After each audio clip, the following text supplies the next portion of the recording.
Welcome back to the Dave Kittle Show. Dave Kittle here, owner of Concierge Pain Relief Home Physical Therapy in New York City and the CEO of the Fieldmaker Group, currently speaking with practice owners about partnering or acquiring some or all of their practice. And today we have a guest on the show, Mark Mraz. He is a certified value builder advisor, and you can find out more about him at crossingthegoalpartners.com. Mark, how are we doing? Good, thanks. How are you, Dave? I'm feeling great. Let's get into it. So today we're talking about the 8 key drivers to consider to build, accelerate, and realize the value of a successful business. Obviously, we're curtailing this more towards healthcare and physical therapy businesses, but you have a lot of experience in working with a lot of different business owners. So let's get into those 8. But before we do, quick little bio. Catch the audience up in regards to who you are, who you help, and then we'll get into those 8 key drivers. Yeah, so I started my business about 7 or 8 years ago. What I saw was that business owners were getting lots of help at the beginning of their journey, right? Marketing, sales, but I didn't see too many people helping business owners at the end of their journey.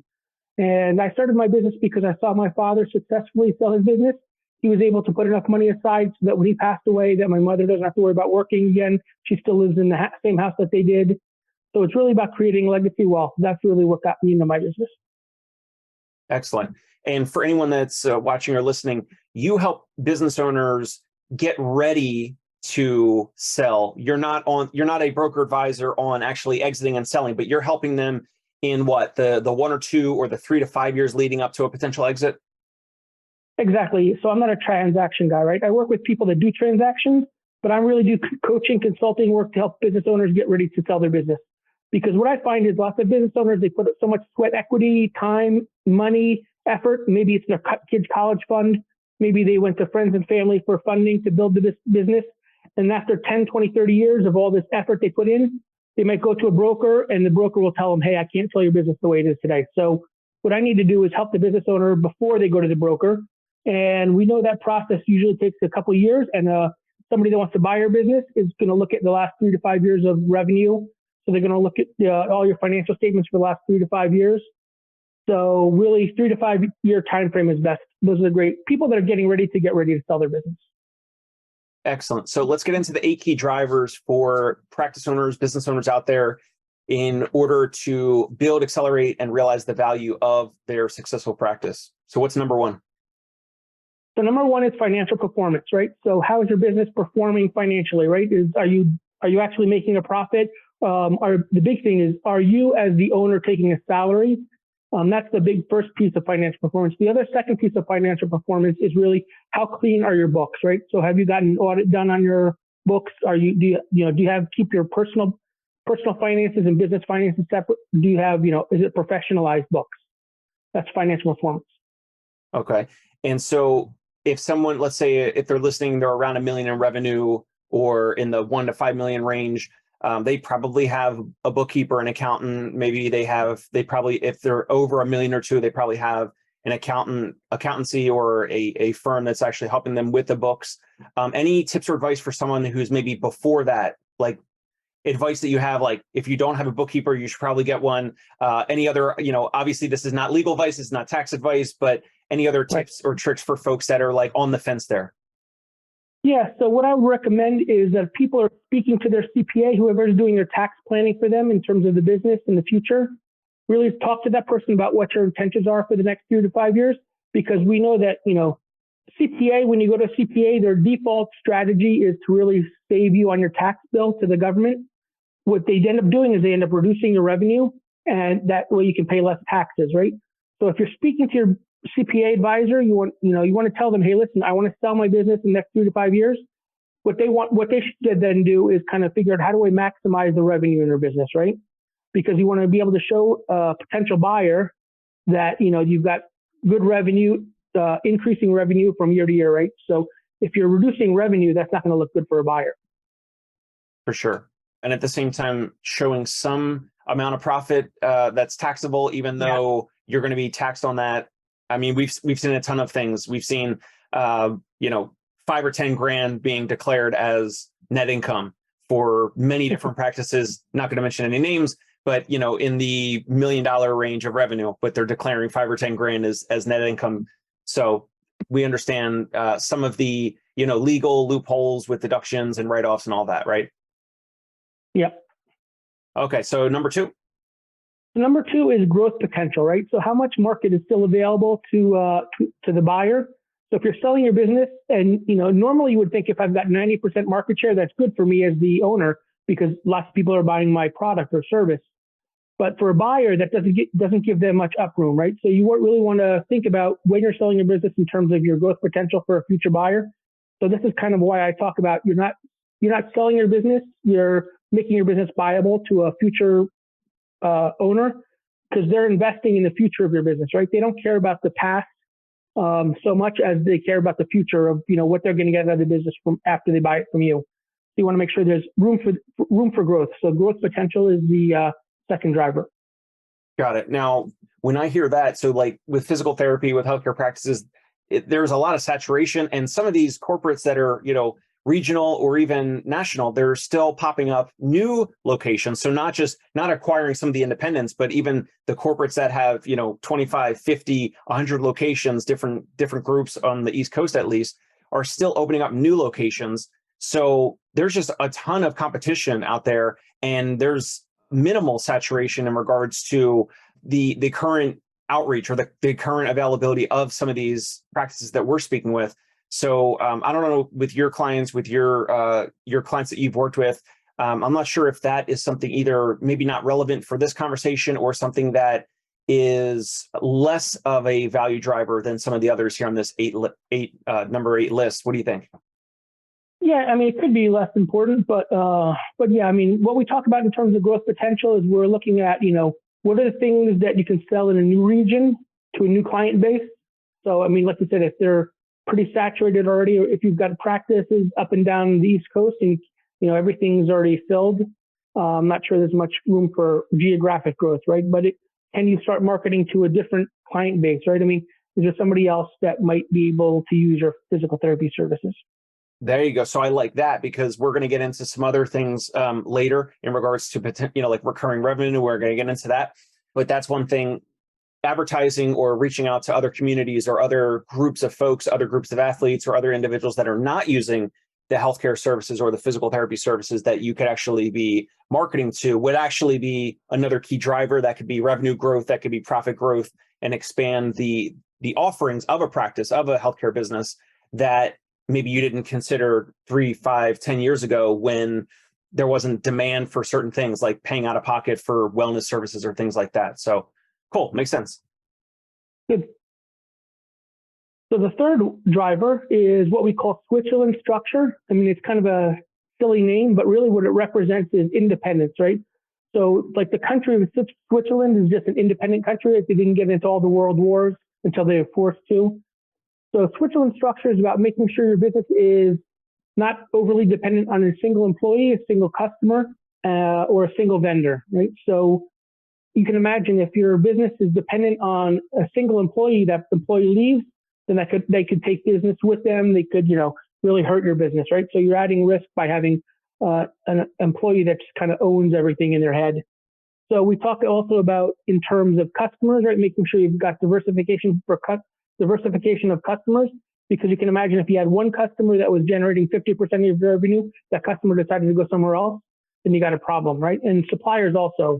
And when I talk about suppliers, I use like the example of a florist. So if you're a florist and maybe you buy all of your flowers from a single farm, and that farm has like a freeze or something like that, and they can't supply you flowers anymore, then you're in trouble, right? So diversifying your vendors.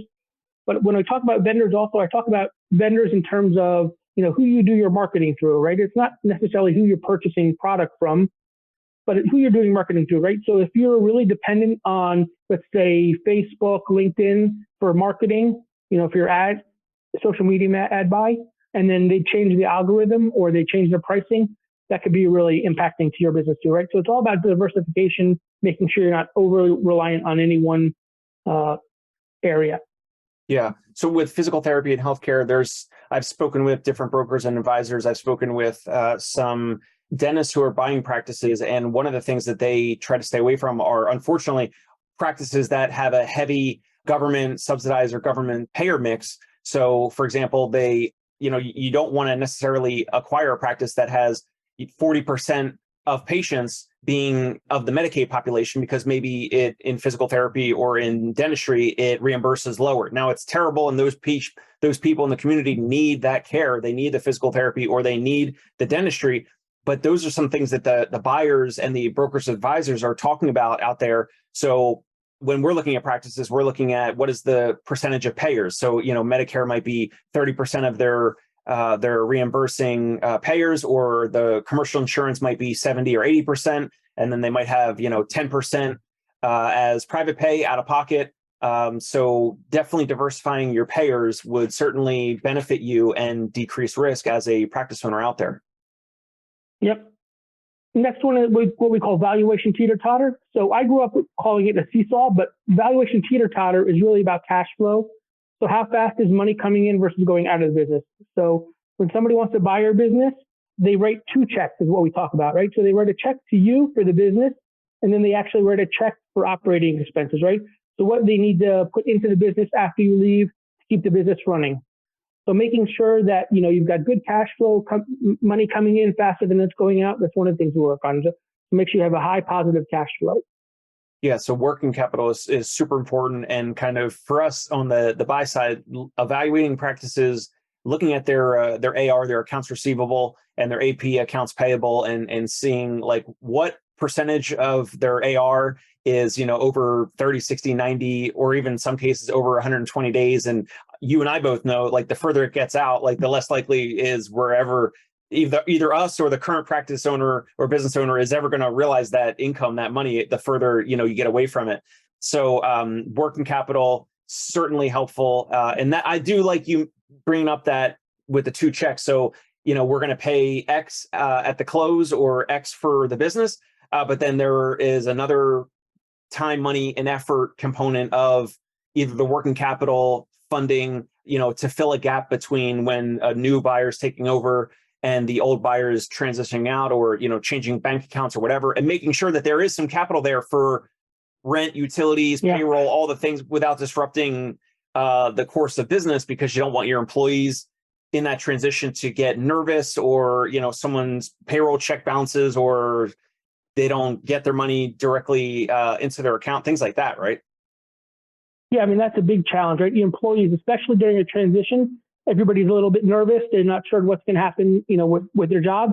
And if you have like a hiccup like that, you can't make a payroll, and that just sends even more bad vibes out to your staff. So you really want to make sure you're continuing continuity of operations. For sure. All right. Excellent. Yeah. So that kind of leads into the next one. It relates to the next one, which is recurring revenue. So what we talk about is, how do you create some sort of recurring revenue model in your business, whether it's membership, subscription. Most people think of like recurring revenue in terms of like a magazine subscription or an online subscription to some sort of online service, some sort of SaaS platform, and that really helps your cash flow also, because you get paid the full amount, let's say at the beginning of the month, and now you've got all of that money to work with over the course of the month. So you can fund, you can pre-fund your staff, any advertising you need to do. And it also reduces the amount of effort and stress in finding new clients, right? Because you've got people on some sort of subscription. Yeah. So we didn't talk about this in the pre-interview. Have you ever had physical therapy, Mark? Have you ever had any injuries, back pain, like where you went and saw a physical therapist ever, or no? We didn't cover this earlier. Yeah, I did. I had this was interesting too. I talk about this, right? I mean, in terms of not knowing what's going to happen in your future, about 3 years ago, maybe 2 or 3 years ago now, I had a stroke. So I couldn't go to work. So, I mean, that's a perfect example of, you don't know what's going to happen in your future. So you really need to make sure your business is ready for your exit, whether you're ready for your exit or not. Right. I mean, so after my stroke, I had to go to physical therapy. Got it. And I'm assuming it was mostly or some amount through insurance, or was it all just out of pocket, private pay? I think there was a portion that was insurance, but yeah, I would say a portion of it was insurance, not 100%. Got it. So the reason why I'm asking some of these questions is because any practice owner in healthcare or physical therapy that's watching or listening, most are either doing through in-network insurance, maybe out-of-network insurance, and then some small percentage are doing some private pay component. Everyone knows that's watching or listening that a lot of the in-network, and then even the out-of-network, some of them, they'll be capped, or a lot of them will be capped with visits. So this plan might only have 20 visits per calendar year. Great plans might have 90 or 100 visits per calendar year. Now, if you have a stroke, though, I didn't even notice, and you have no speech issues or anything that's visual in terms of changes. So that's great. You had a great outcome. But other people are not so lucky. And someone who has a stroke might have some impairments, whether mobility impairments, speech, whatever it might be, movement impairments for years or maybe the rest of their life. So what would be some ways for practice owners watching or listening? How could they, whether they have an orthopedic population like back pain, knee pain, shoulder pain, headaches, whatever, or on the neurological side, Parkinson's disease, multiple sclerosis, stroke, spinal cord injury, something like neuropathy, whatever it might be. There are some PTs and some healthcare providers out there that have done things like this.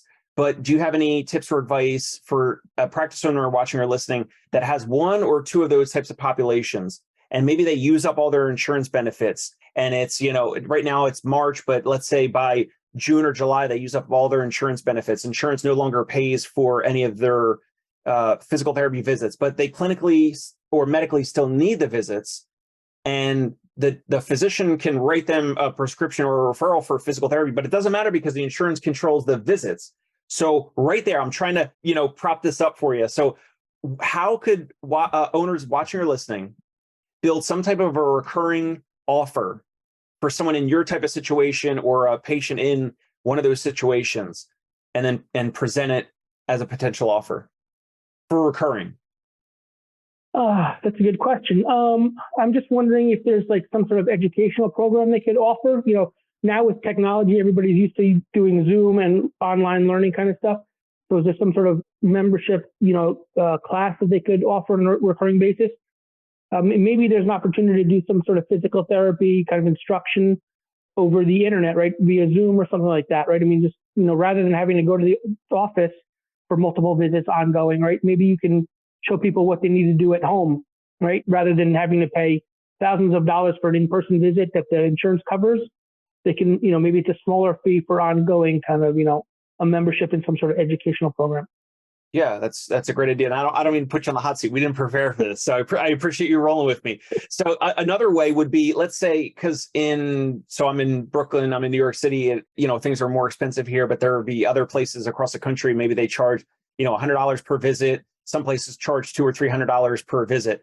Now, if you had the stroke that we were talking about, your insurance visits get exhausted, then the therapy office could say, hey, well, you still need hands-on care. You have range of motion limitations. You have movement impairments.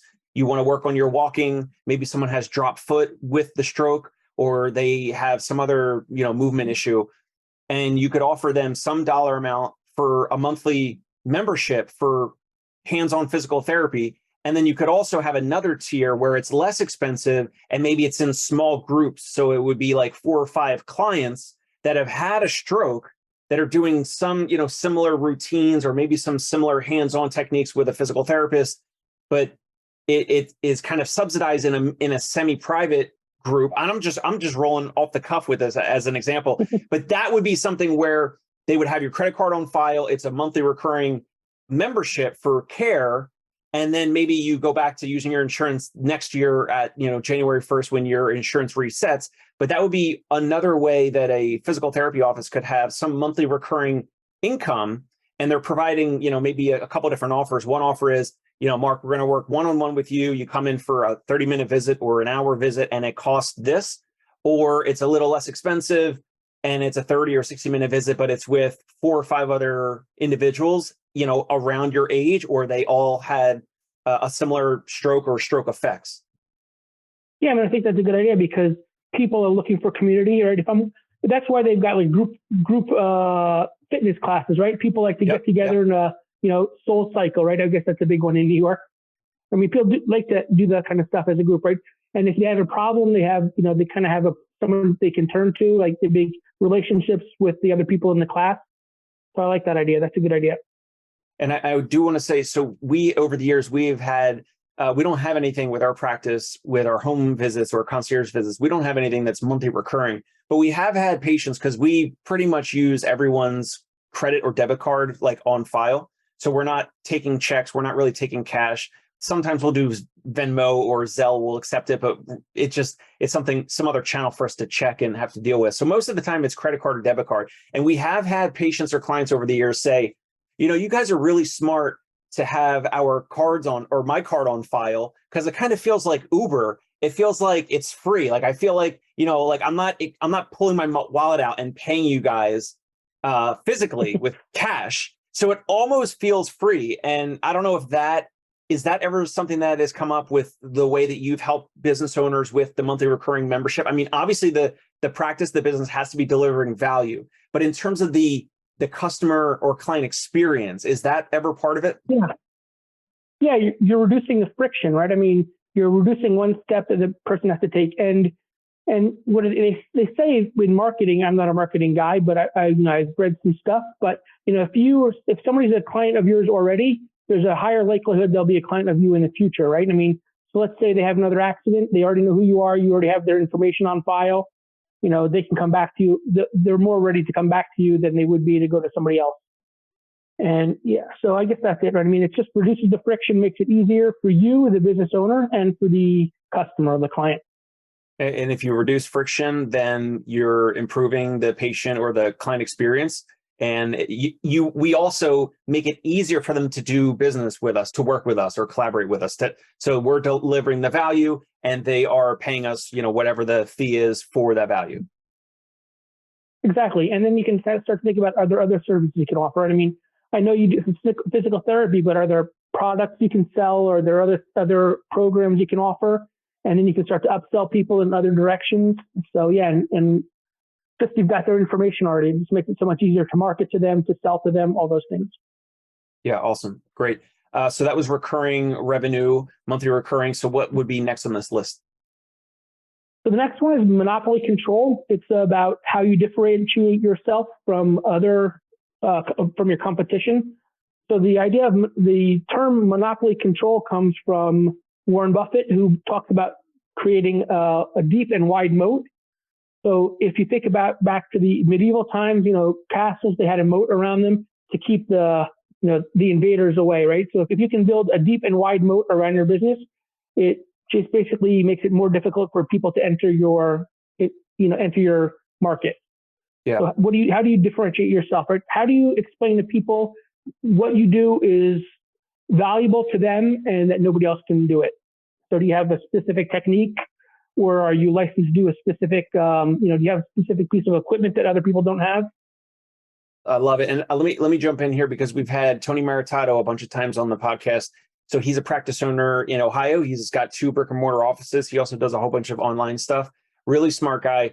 But the one thing that he mentioned about having a moat, in your physical therapy practice, one, if you're a brick and mortar office, it's location, it's simple, easy parking, it's the ability to find the office from the street, like not going into a medical pavilion and like not knowing where to go. And like you get frustrated and you're like, oh, this is annoying. And like, all right, if I find the office, I guess I'm here now. But like it just rattles some people. And so Tony was like, you got to have a moat. You got to have some of these components of a moat. So location, like in real estate, location, simple, easy parking. You got to make it easy for people to find your office so that they can come in, get their physical therapy, get their hands-on treatment, work on their balance with your physical therapist, whatever it might be. Those are some of the big things that he's mentioned before. Anything else jump out at you in regards to other components of a moat, if it's a brick and mortar physical therapy office, or even if it's, another thing would be the home physical therapy like we provide, where we go to our patients or clients, which is just the convenience. So that for us, like convenience is part of our moat. Yeah, I think that would be a good example, right? I mean, find out what problems your client or customer might have that other people aren't addressing, right? So maybe it's home visits. Maybe you help them fill out all the paperwork they need to get filled out to get reimbursed, or to get their Medicare, Medicaid taken care of. Just making it easier. Again, going back to the friction, right? I mean, if you can reduce the friction, and that could be a good moat for you also, right? I mean, you're just doing something that other practices aren't doing to make it easier for customers. You're appealing to them for a problem, solving a problem they have, and you're creating that moat for yourself. Yeah. And do you think sometimes just like client experience, customer experience is part of a moat? Like what, and I ask that because most practices will take care of the billing. They'll have either in-house billing people or they will outsource their billing. But if you have Medicare, if you have Medicaid, whatever it might be, you can't bill that on your own, the patient. Like, so the practice will always handle it. But then there's other practices that have been on the show where they'll have someone that maybe is not tech savvy as a new patient that comes in, and the front desk person gets up from their front desk chair, goes to the lobby, helps them with the paperwork, little things like that. Do you ever see or think that would be like the patient customer experience side of things in regards to, like you said, it's kind of reducing friction, it's improving the experience, it's making things a little more seamless? I mean, I think it's good for as long as nobody else is doing it, right? I mean, what we talk about, customer service is not a deep and wide moat because everybody will say, hey, we've got better customer service. So you have to really do something other people aren't doing, right? I mean, maybe you have child daycare in your facility, right? People that come with their kids because they couldn't get them out of school or something like that. You had to take them out of school. They had to go to physical therapy and they have nothing to do with their kids.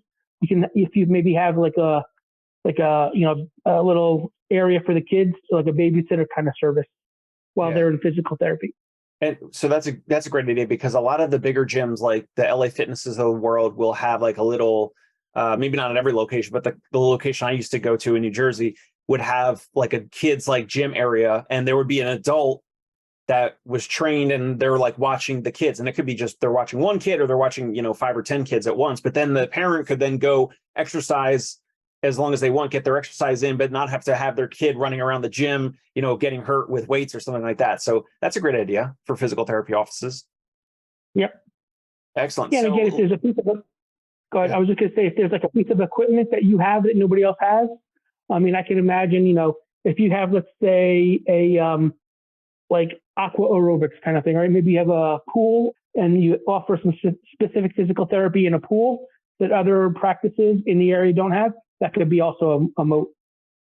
Got it. So another thing would be the Alter G. Did you ever hear of this Alter G treadmill that you put like it almost bubbles up. You put on like a zipper waistband and it like reduces the amount of weight that you're running. So you're running on a treadmill, but it looks like this NASA bubble around the treadmill. It's a fairly expensive piece of machinery, and not a lot of physical therapy offices have it. The ones that do are catering towards runners and folks that want to be able to run. But if they have pain with running, then this big bubble fills up with air. It like decompresses their weight bearing joints, and then they can actually run at 40 or 30% or 50% of their weight bearing, so they can actually exercise and move, but with less pain, or they can progressively load their joints over time and get better. And it's part of recovery.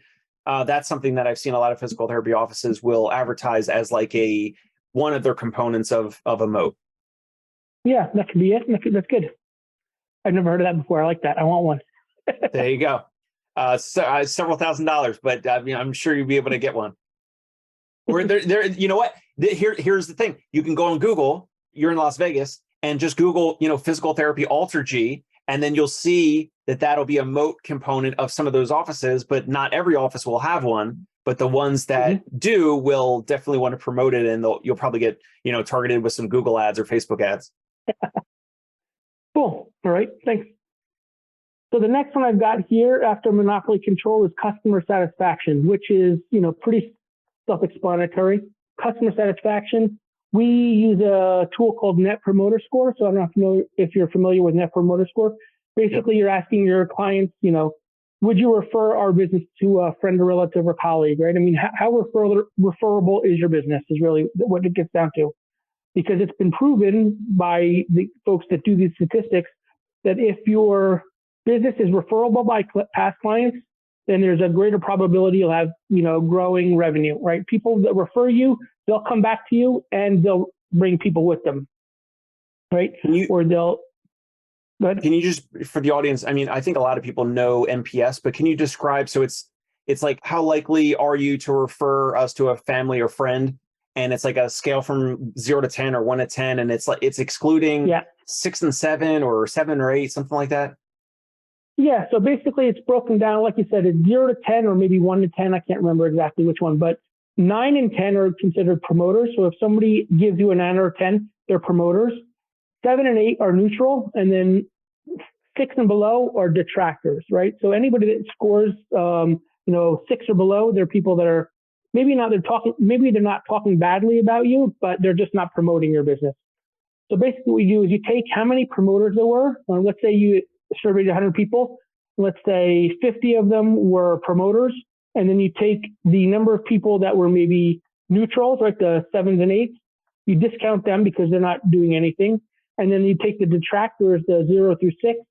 Let's say that's 25 of the 100 people. So now you take your net promoter score is your promoters 50 minus your detractors 25. That would give you a net promoter score of 25, right? I mean, it's just the net of your promoters minus your detractors. Excellent. So thank you for that. In regards to customer satisfaction, do you think that it's kind of like we were talking about earlier, like almost like table stakes? And, yes, it's important to measure it, but it's not necessarily a moat? Or how do you kind of factor this into these 8 components as like value drivers? Because it's an indicator of future potential. I mean, I think that you're communicating to a potential buyer that, hey, listen, the way we do things, people like it, right? I mean, we have employees that our clients like, we have equipment that our clients like, we have procedures that our clients like. So there's a likelihood that they're going to refer us to people in the future, right? So it might not be related to a deep and wide moat monopoly control, but it's a real indicator for the potential buyer to basically, see that there's potential for this business in the future because people are promoting this business. Yeah. And do you think it makes the most sense for businesses to send this out over? I mean, I've received it as an email from a bunch of different brands and companies, like airlines after you fly with them, or, a hotel after you stay with them, things like that. So for a healthcare business owner that's watching or listening, like maybe emailing it out to their, recently discharged patients or clients or clients that are currently coming to their office or currently engaging, or maybe that you could set it up with, it sends out to patients after they've been with you for a month or 2 months. What are your thoughts there? Yeah, usually what I recommend is somebody that's about 75% of their way through their engagement with you, right? So let's say they've got a 10 visits, maybe on the 6th or 7th, maybe 8th visit, you send that to them, because then once you get the results, you can start to actually make corrections before it's done, right? I mean, you can address the issues that they're communicating to you. And maybe not on a one-to-one basis, but if you're seeing, a lot of people saying the same things, there's an issue there.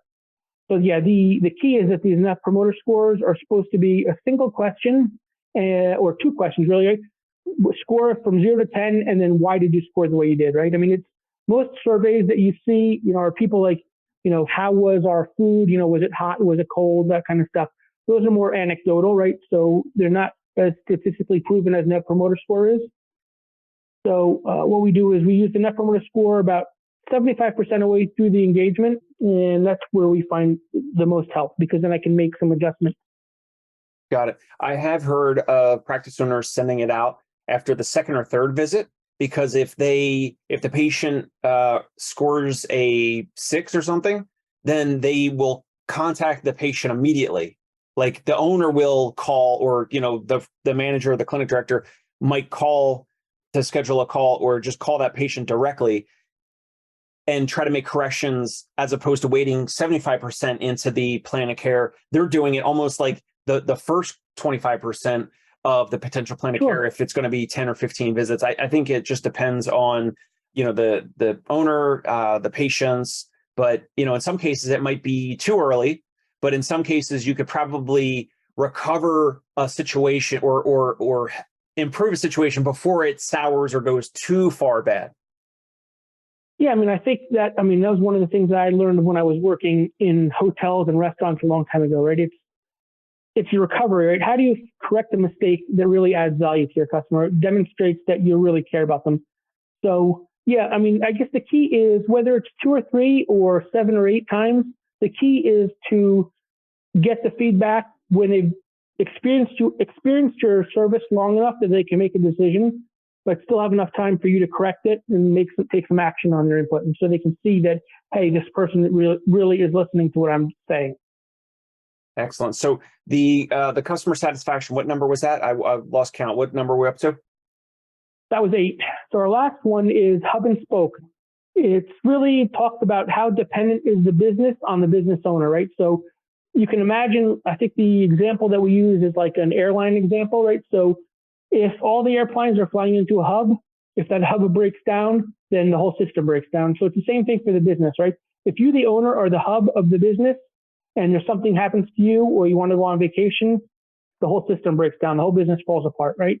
So are your employees coming to you with questions and concerns and problems, or are you empowering your employees to make decisions? Are you giving them the authority? Are you delegating systems and processes to them so they can make sure the business operates without depending on you, right? So the second piece of that is, are your customers coming to you with all their complaints, or do you have a service department that can actually work with the customers to resolve the complaints, right? And the third is your vendors, right? So if you're the hub and all the vendors are coming to you for, payment, signing invoices, approving contracts, that, and you can't do that anymore because you're out of the business, it becomes difficult. And the way I like to say it is that if you want to sell your business, the business needs to be independent of you.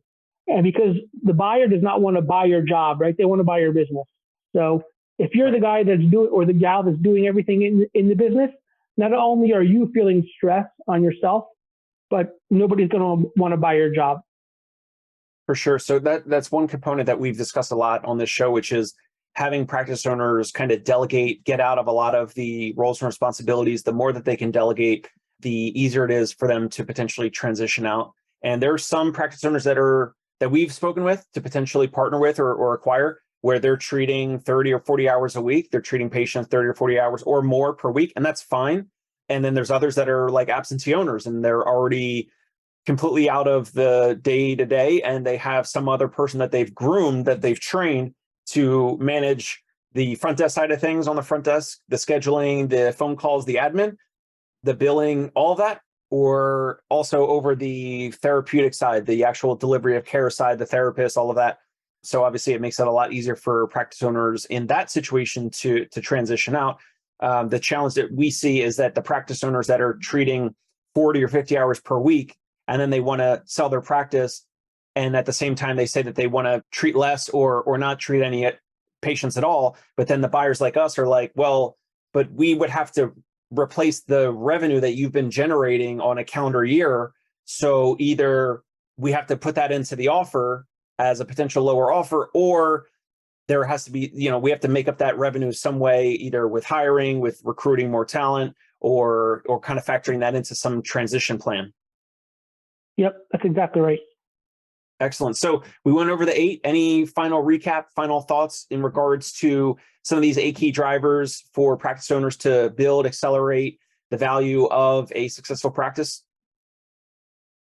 So maybe it goes back to one of the first things you talked about, right? It's start early, right? I mean, don't wait until you're ready to sell your business to start thinking about these things, because some of these things take a while to get in place, get the gears going. So if you, the business owner, want to step away from the business, you need to be able to delegate. You need to be able to define your standard operating procedures. How do you deliver service? How do you take care of a client and a customer? So, making sure you document those, that takes time itself. And then training your team to do that takes time. So I guess my last point is just make sure you start early. So I work with some business owners that start right after they start their business, they're starting to think about the exit of their business, right? So we talk about, if you're building your business plan, part of your business plan should include what your exit is, right? Because you, as the investor in this business, right, whether it's money, time, or whatever it is, you're going to want to eventually get a return on that investment, right? So part of your business plan should include how am I going to get a return on my investment? And if you have investors early on, they're going to want to know the same thing. How are they going to get their money out? So your business plan, you could start as early as creating your business plan, I guess is my point. Yeah. And if you've been in business for 10, 15, 20 years and you haven't thought about that, that's okay. It's like you could start today. You could start today with getting yourself out of the roles and responsibilities, getting yourself out of the day-to-day, delegating, offloading a lot of your responsibilities. And you could work with someone like Mark and kind of learn the processes of some of these value drivers, and he could potentially coach you, help you along the way to get out of those roles so that then you could have an easier transition. You have more leverage, you have more options. You could continue to keep the business if you wanted to, or you could sell it, but you don't have to wait until there's some medical issue or some, life event where you're kind of like forced to sell, which is like the toughest point. Yeah. Because then you've got no negotiating leverage. I mean, and you're at that point, you're just not, you've got other things on your mind. What I find is it's not always about the business owner that gets tired or sick of the business. It's maybe a family member, right? So maybe a spouse or a child gets ill and you need to take care of a family member. So that takes you out of the business. So maybe you're completely healthy. You didn't have any plans to retire, sell the business, but somebody in your family has something that needs you, taking you out of the business. So starting early, making sure you're ready to exit, whether you're ready or not today. But start thinking about it today. Get ready to get ready, I guess is the point. Excellent. Audience can reach out to you at crossingthegoalpartners.com. They can, where else? Connect with you on LinkedIn, or if you want to give out your email address or any other place where they can learn more about what you're doing and who you help.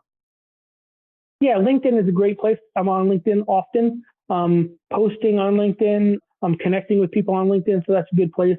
But my email address is markm@crossingthegoalpartners.com. Or you can just go to my website and there's a contact form there. You can fill out the contact form. Excellent. And if you find this valuable, helpful, insightful, go ahead and subscribe, rate the show, subscribe on YouTube, Spotify, and Apple iTunes. And we'll catch you next time here on the Dave Kittle Show. Thank you. Hey, it's Dave Kittle. Are you a healthcare business owner or physical therapy practice owner who is looking to figure out your succession plan or exit strategy? We might be able to help. And in fact, we may be interested in acquiring your practice. If you're interested, you can reach out to me.